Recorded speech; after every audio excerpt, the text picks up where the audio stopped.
exponents today.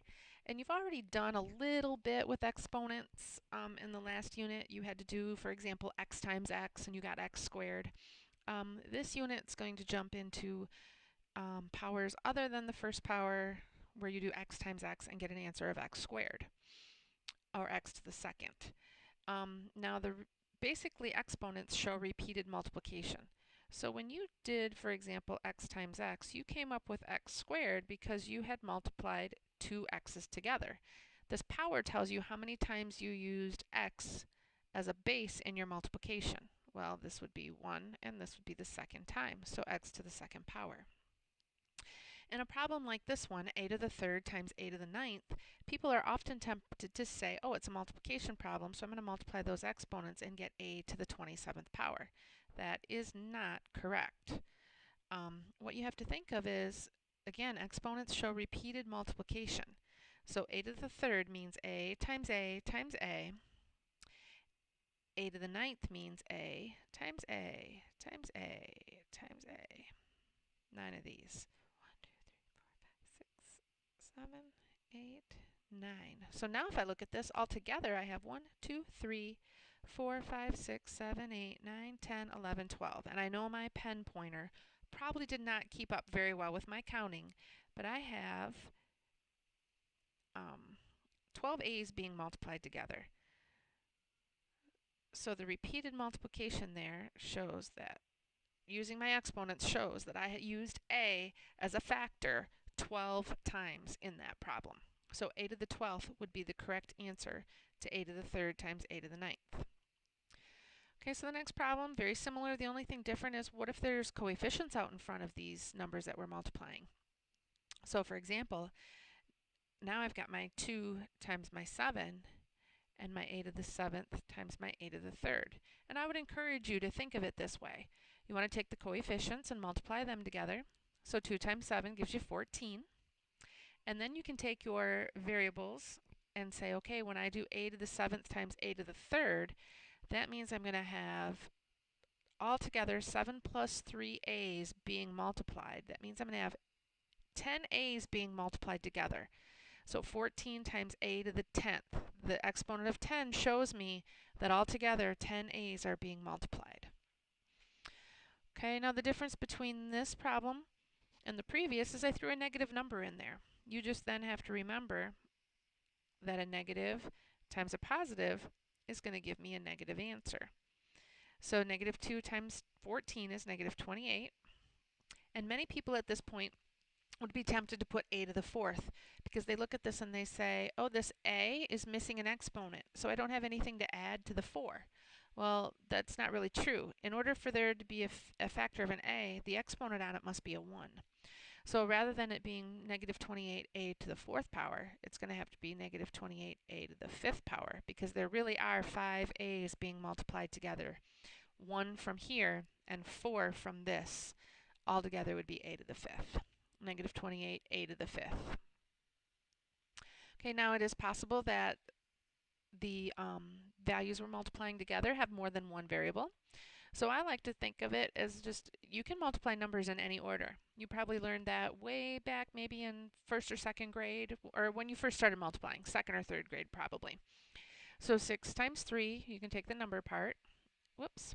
Then I'm going to take my a's. I have a and a to the second. And then I have b to the second times b to the third. And the first factor doesn't have any c in it, but the second one does. So I'm just going to put the c in the end. And typically when you organize your answer, you want to do so alphabetically.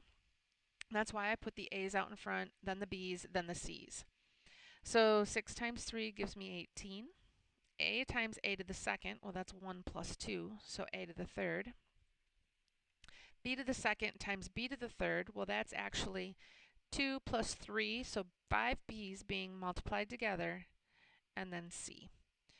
The nice thing about the exponents is that it stops us from having to write out all these values. If I didn't have an exponent, I'd have to do a times a times a, and I'd have to do b times b, and then 5 of these, and then a c.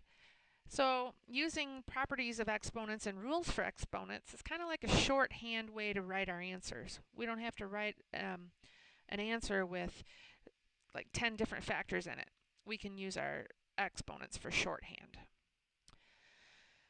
Okay, so if in a multiplication problem we have to add our exponents, you're probably already thinking of what we might have to do if we have a division problem. So let's look at this. We've got 3a to the third divided by a. So there is no number in front of the a to go into the 3 that's in front on the top, but I do know that if a variable doesn't have a coefficient, we expect it to be a 1. So 3 divided by 1 is going to leave me with 3. A to the third divided by a to the first. So let's say I had like 2 to the third divided by 2. Let's forget about the a's for a second. Well, 2 to the third power means 2 times 2 times 2, which is an 8. 8 divided by 2 is 4. 4 is the same thing as 2 to the second. 3 minus 1 would give me a 2. So all I really have to do with my exponents when I have a division problem is subtract those exponents. So 3 times a to the 3 minus 1 power leaves me with 3a to the second. Okay, another problem here. Now I do have a different coefficient on the bottom. I'm going to divide out the coefficients. 9 divided by 3 is 3. A to the sixth divided by a to the second. Well, a quick way to do that is just to subtract those exponents. And I end up with 3a to the fourth. If you're having a hard time seeing that, let me try it this way. If I've got a to the sixth, that means I've got an a as a factor 6 times. And on the bottom, I have an a as a factor 2 times. Well, we know that an a divided by an a simplifies to 1, and another a divided by a simplifies to 1. And I don't have any more a's in the denominator to simplify with my a's on the top, and there happens to be 4 of them, so that leaves me with my a to the fourth. So 3 times a to the fourth. Okay, see I've got my whole numbers again. 4 divided by 2 leaves me with 2. And if I subtract my exponents on the top, I see up here I've got 7 minus 8. That's going to give me 2a to the negative 1 power. Well, in the math world, there's a rule that says you can't leave negative exponents in your answers. So I have to do something that's going to make that negative exponent positive. I can't just say, oh, positive 1, because that's going to have a different value. What I need to realize is that when I started this problem, there were more a's on the bottom of the problem to begin with than what there were on the top. So if I had written this out using repeated multiplication instead of exponents, just going to make sure I get enough. Okay, and then also on the bottom,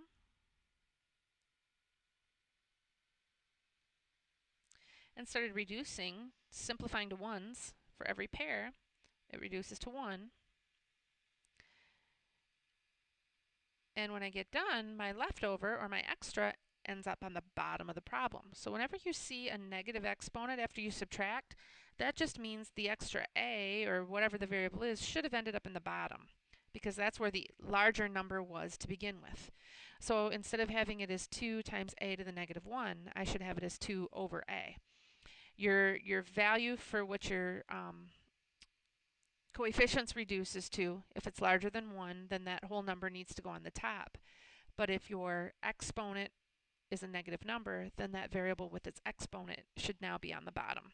And it's a positive 1 instead of a negative 1 now that I put it to the bottom.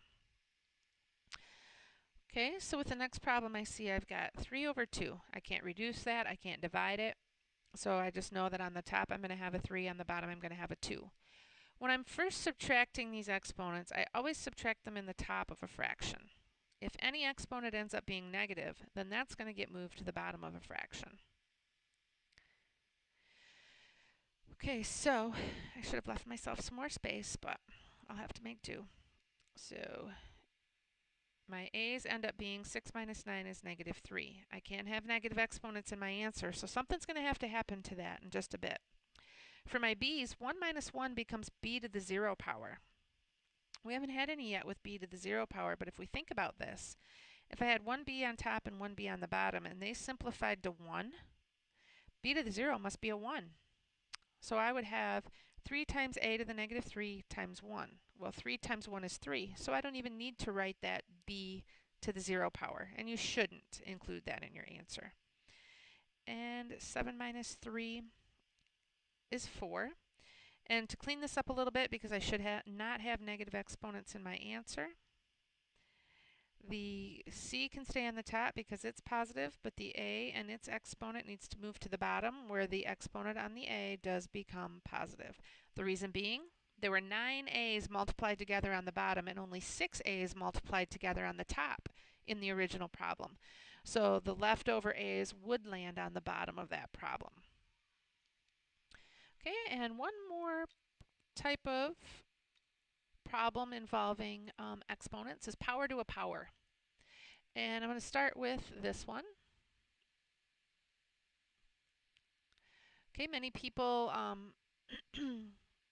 we've been adding exponents. Many people will look at this and say, oh, well, that's going to be a to the 5th because 2 plus 3 is 5. But you've got to remember what this power means. This power of 3 means that I have this base being multiplied together 3 times. So a to the 2nd times a to the 2nd times a to the 2nd. And a to the 2nd is really a times a. And I have 3 of those a times a's. A times a's, however you might say that. Leaving me in this problem a total of 1, 2, 3, 4, 5, 6 a's. So rather than adding those exponents together, I see that I have to multiply them. So this is called, I like to call this power to a power, because you've got that power that's right outside of there, right next to the other one, taking a power and raising it to another power. How do you remember that you should add instead of, or that you should multiply them instead of add them? Well, in the problem, they're right next to each other. The 2 is right next to a 3, and in math, when you have a power right next to a power, or a number right next to a number, that usually means that those numbers are being multiplied together. Let's try another one. Now, many of my students in the past would be very tempted to say that the answer to this is negative 2a to the 12th. And if you thought that, I'm sorry to have to say, but that is not correct. What we got to remember is that exponent of a 4 means repeated multiplication. Not only are we repeatedly multiplying the variable, but we are also repeatedly multiplying the coefficient. So I have negative 2a to the 3rd being multiplied together 4 times. So I've got to find out, what is negative 2 times negative 2 times negative 2 times negative 2? Well, this one's going to be 4, and this one's going to be 4. So altogether, it's going to be 16. Negative 2 to the 4th power is 16. And then I can do my a to the 3rd to the 4th power. Well, I've got 3, 6, 9, 12 of them all together. So the a to the 12th part of this was right, but the coefficient part of this was not, because we also have to raise the negative 2 to the 4th power. And then we get a 16 when we do that. Okay, another one.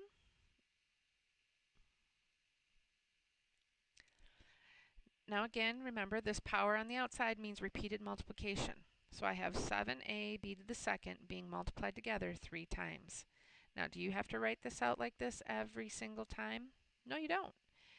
If you wanted to, you could also say, well, that means that it's 7 to the 3rd, a to the 3rd, and b to the 6th. Now, how I got those, there's ones on these that don't have exponents. 1 times 3 gives me a 3, so 7 to the 3rd. Another 1 times 3 gives me a 3, so that's where a to the 3rd came from. And 2 times 3 gives me 6. That's where I got b to the 6th. Unfortunately, you would not leave your answer as 7 to the 3rd.